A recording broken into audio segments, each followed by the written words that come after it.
And the song performances on this album are super tight, like really, really tight. The guitar tone's really great. The instruments are all able to be heard very clearly. But the drums, dude, I paid more attention to the drums this time around. And I put, shit, he's good at drums. And, you know, they're basically kids when they did this album.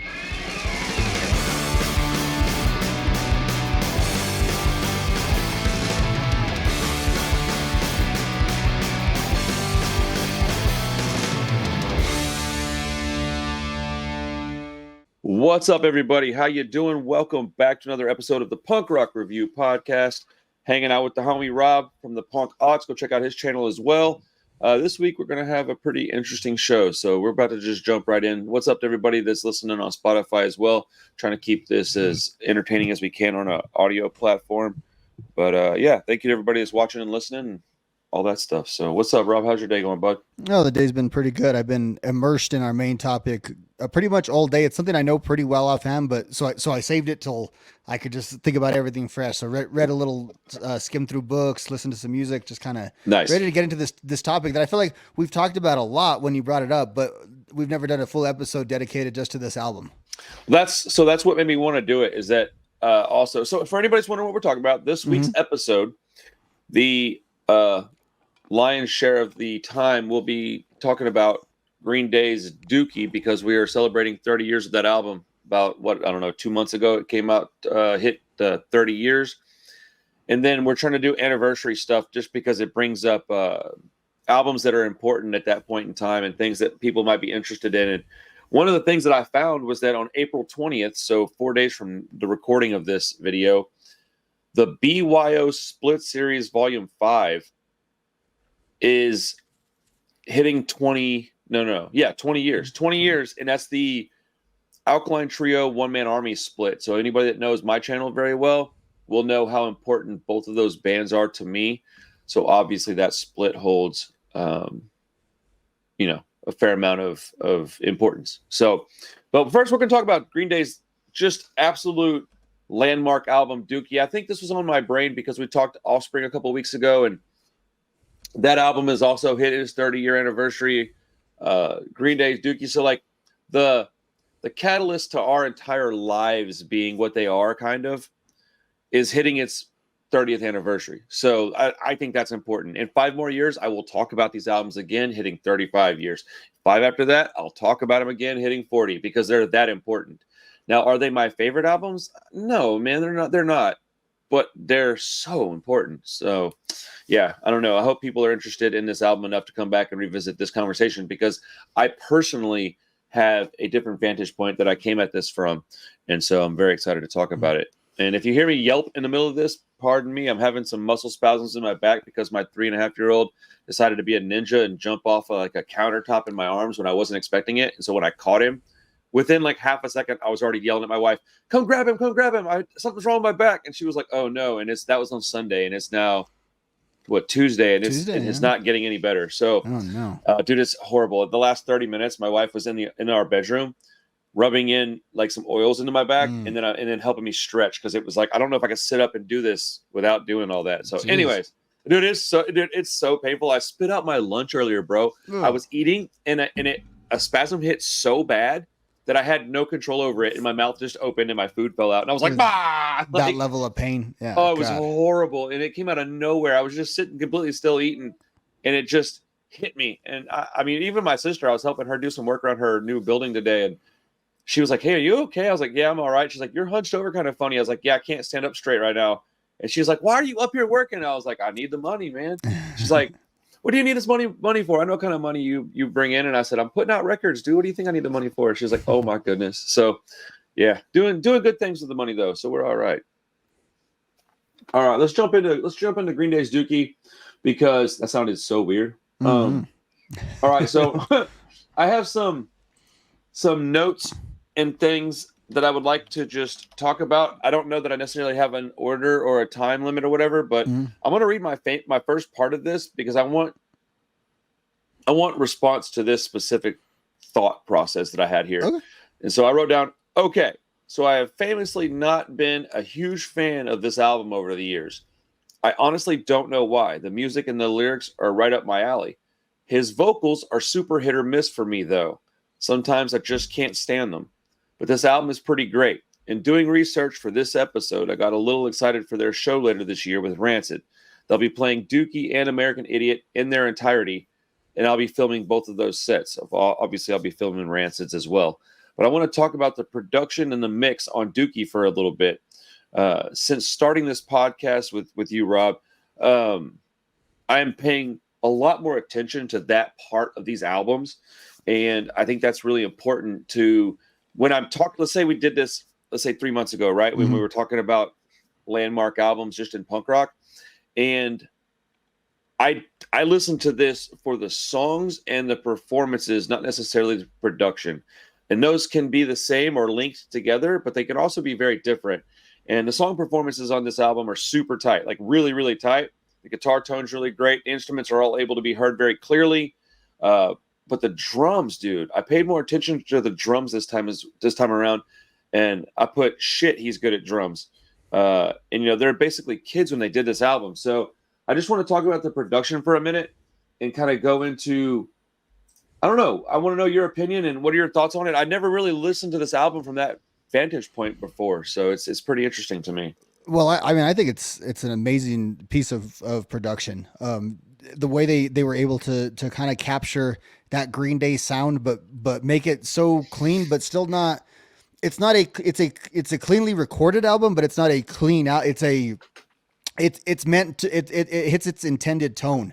It's not like they put this rough band into a production, into like this high price production, and it's spit out like this vanilla bubblegum pop, although a lot of it is very poppy, but that was kind of the input. Like if you listen to that their was stuff, like on purpose. Yeah, prior to this, they were always they were very poppy. It was their production that kind of lacked on those first couple of albums.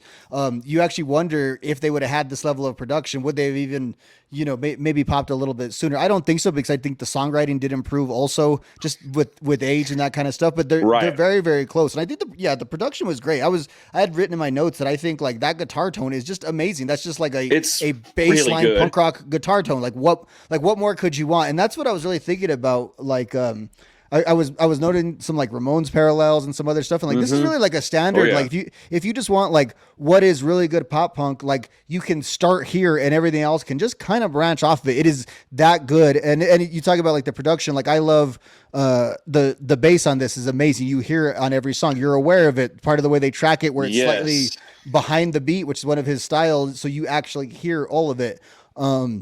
The guitar tone is great. The drums are very, very busy. It's a very drum heavy album. I think Green Day is a very drum heavy band, and they allow Trey Cool a lot of personality within these songs. And it was able to work too, because these songs are kind of a mix of really kind of classic punk rock with, I wouldn't say like arena rock, but like this sort of big epic kind of rock feel. Like they went way further with it with like American Idiot and some of those albums later, but you can see some of the longer songs or some of the jamming moments kind of in this. And I don't think that stuff would have worked as well if it was just slightly more lo-fi. Like it sort of had to have this level of production to it. Also, I think the production makes them snarl a little bit better.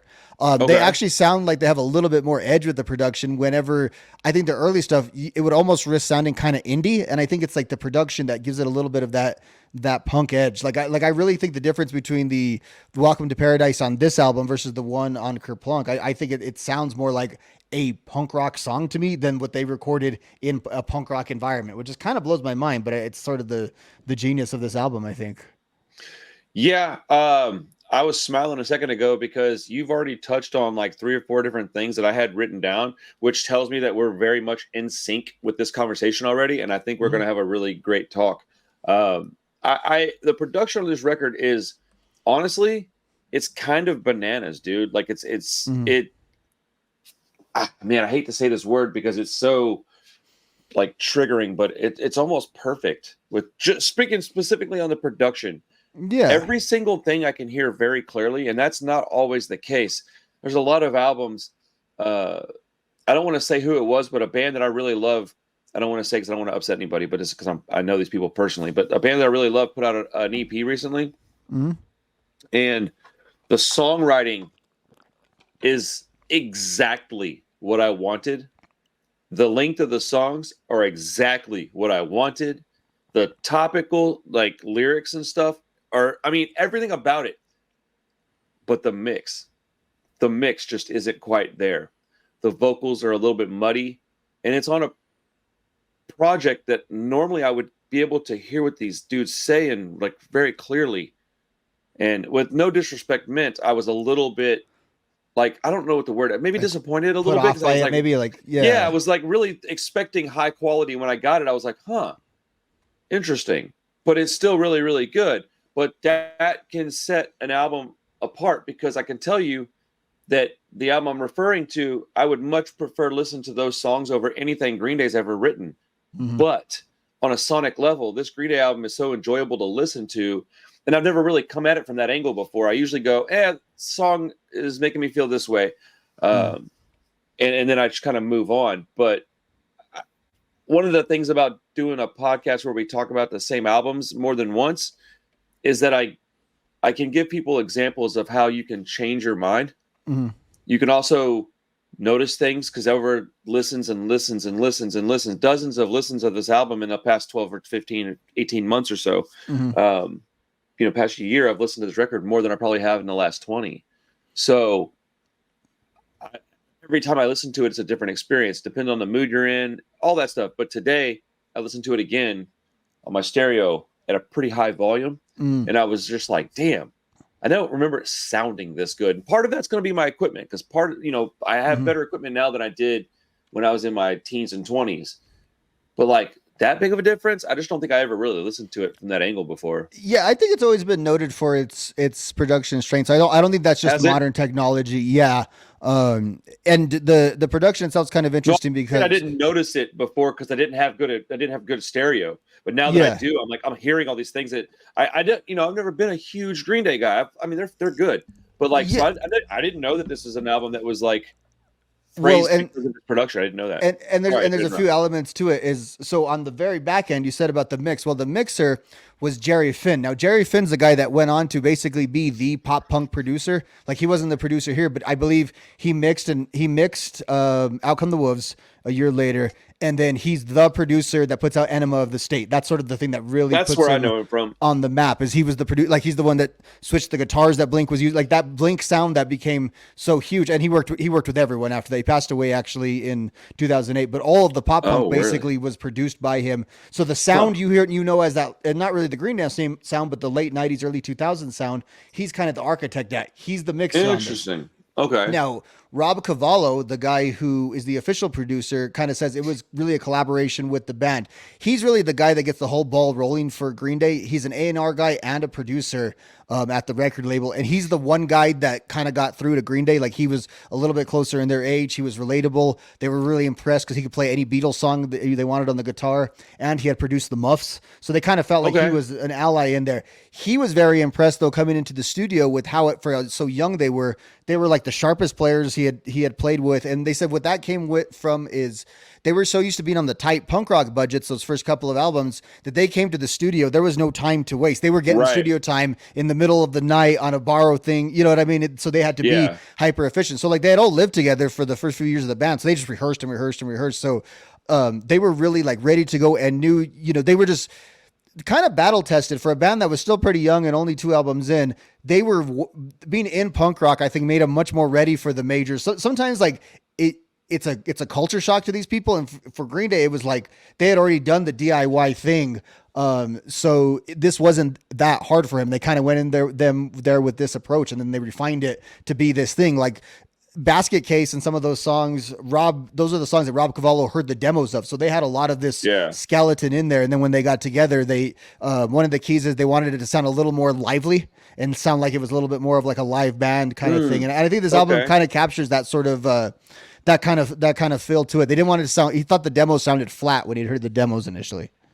Okay. So my response to that would be I did actually know about them being super tight when they got into the studio due to the fact that they rehearsed and they come from, and I like that. I think that's something that a lot of punk bands probably benefit from, is just being on a tight budget in their younger days. So when they get the opportunity to go in somewhere, maybe that money can be spent elsewhere where it's a little more, I guess, better used would be the right word, I guess. But man, they were very young when this album was written and recorded. So it's a testament to their natural abilities as musicians.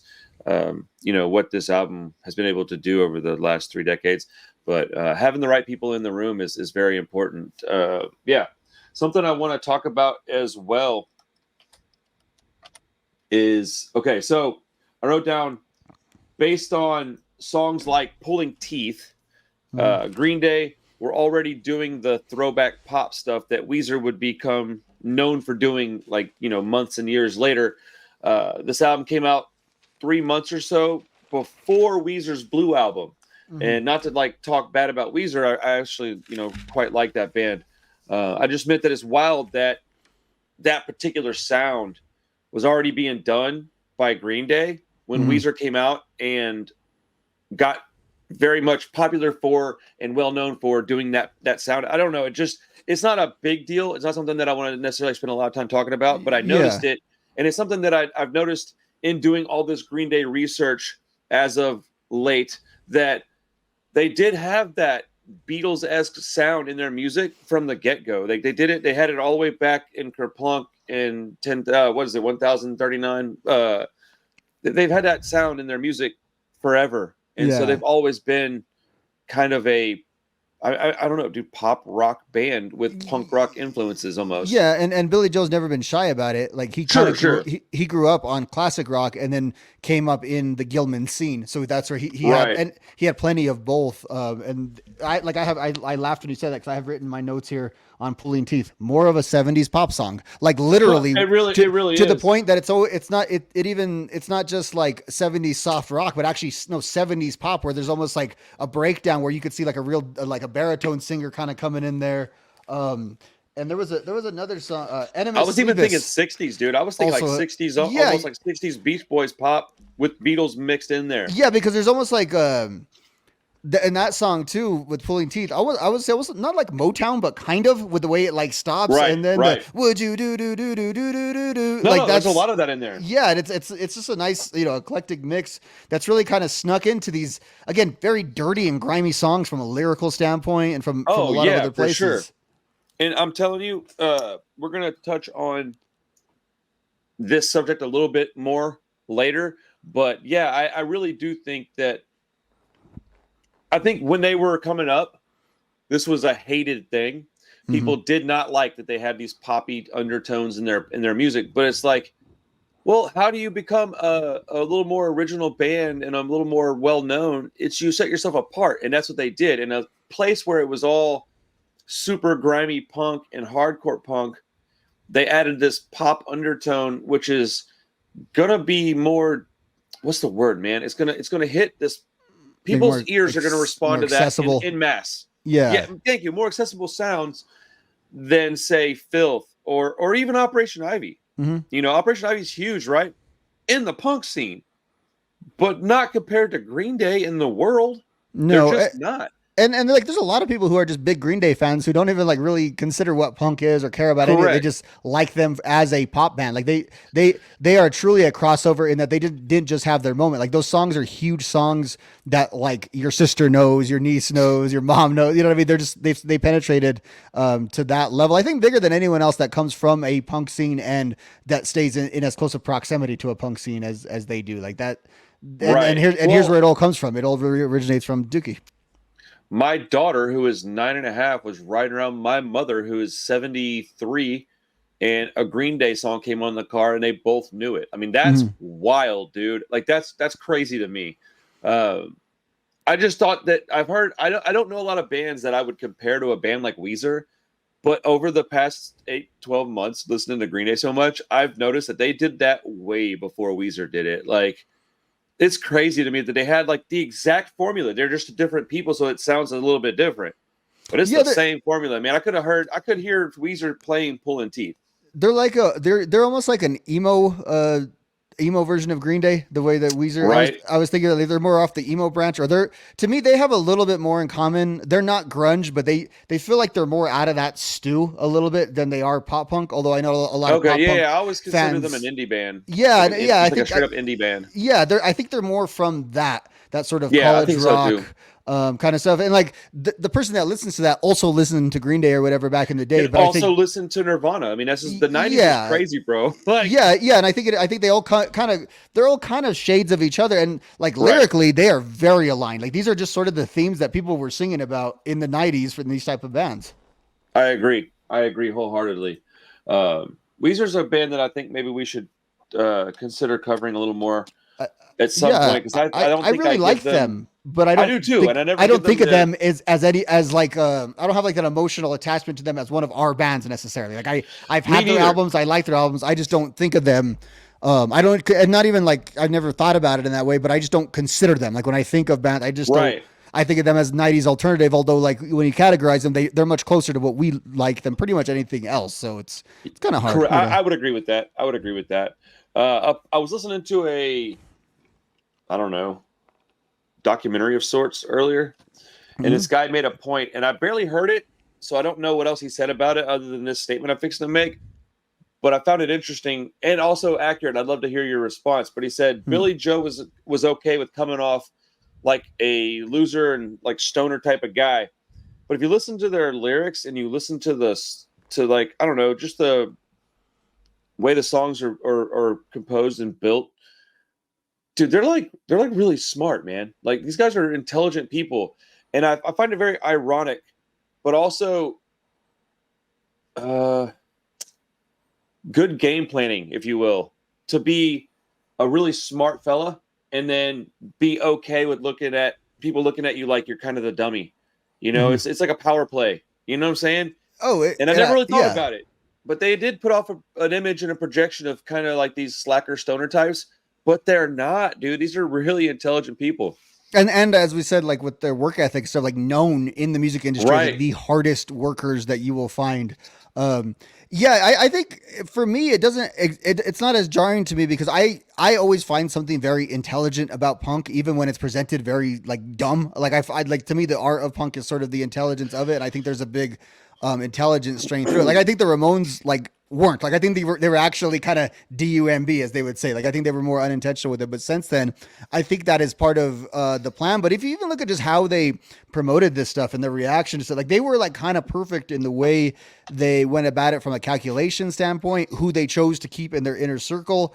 Right. They never made the PR. Notice like they were really hurt with the way Gilman Street turned on him and all that, like legitimately hurt feelings, but they didn't go in the press and just bash that scene over and over again. They knew better. They were smarter than that. And then the lyrics on these songs are just, pretty deep. Like, there's a song, I think it was like I was thinking about earlier, which is not really like my favorite song on the album of all the hits. I would say it's probably like the least good one.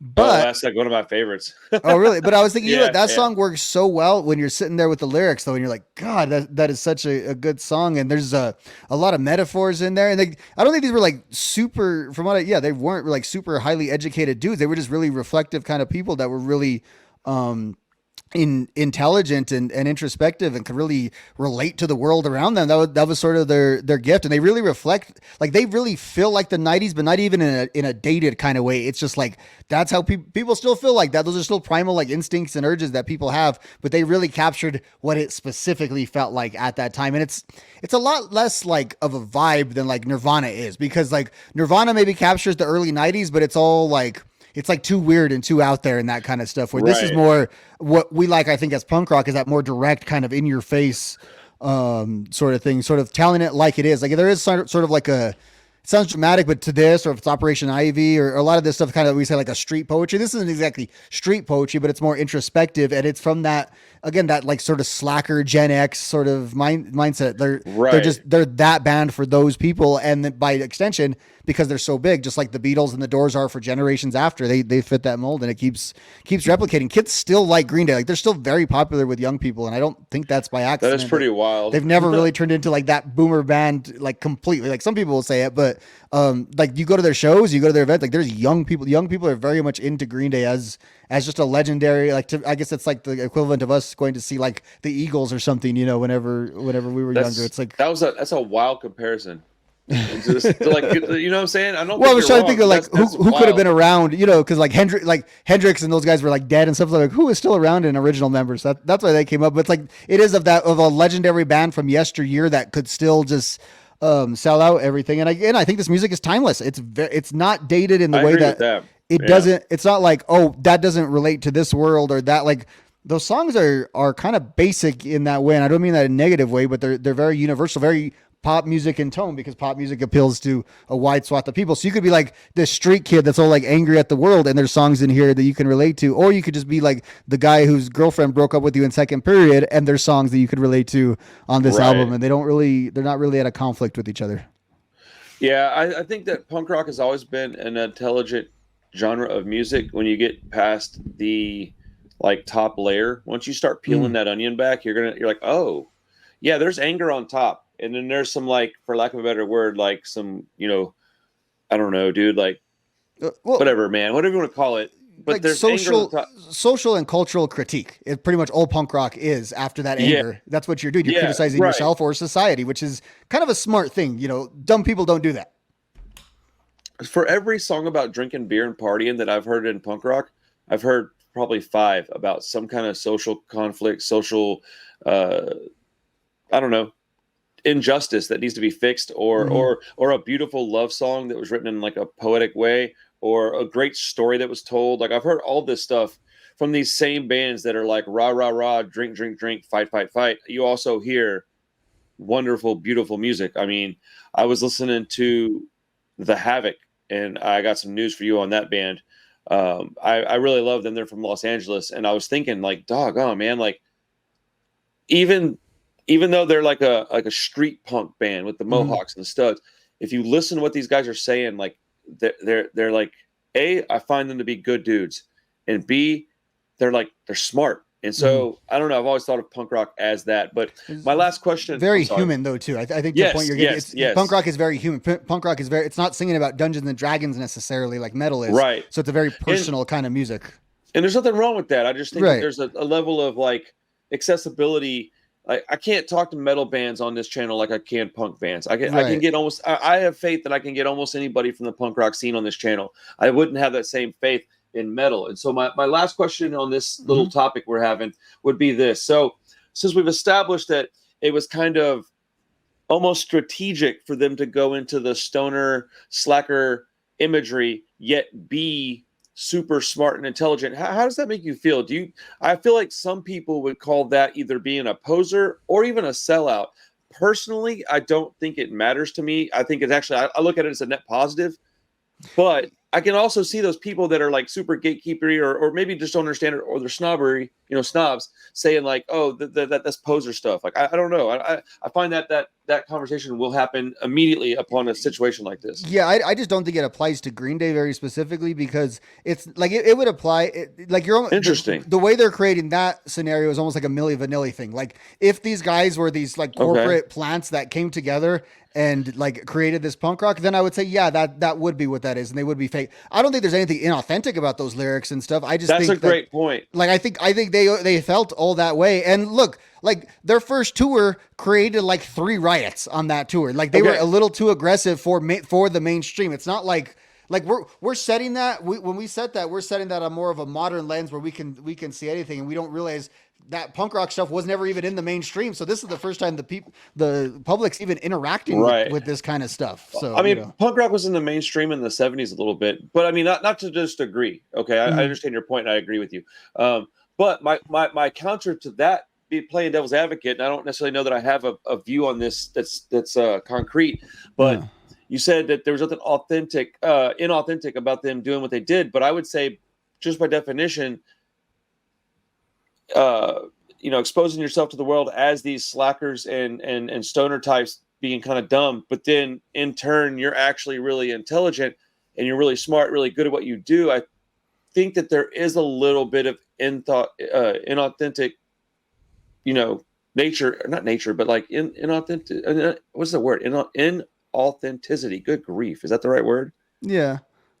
My mouth is not working, dude. My back is on overdrive right now. It's making me not be able to talk very well. Oh man, that's what does. Yeah, that's driving me nuts. Anyways, I don't know that it's a big deal. I don't